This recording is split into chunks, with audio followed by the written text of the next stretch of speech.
নমস্কার, কেমন আছো সবাই? সবাই ভালো আছো নিশ্চয়।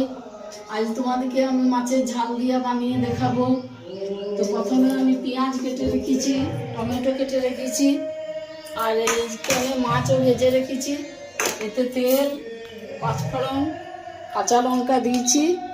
এবার আমি পেঁয়াজগুলোকে প্রথমে ভেজে নেব।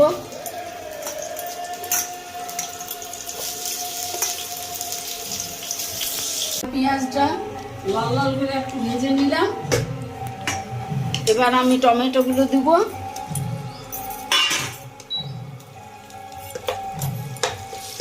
দিলাম একটু পরিমাণ মতন হলুদ দিলাম।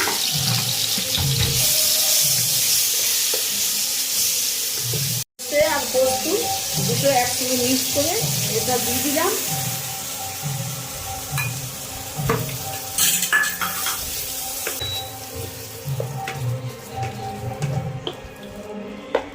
বন্ধুরা, আমার এটা কোথাও হয়ে গেছে।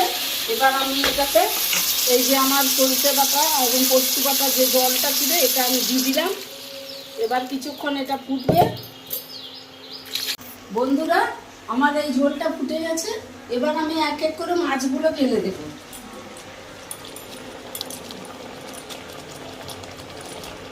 আর একটুখানি ফুটে গেলে পরে এটাকে গালাগা গালাগা হয়ে যাবে, এটা নামিয়ে দেব। আর এর উপরে একটু কাঁচা সরষের তেল দিয়ে দেবো। বন্ধুরা, আমার খাবার রেডি। ভাত, আচার আর এই মাছের ঝাল দিয়া।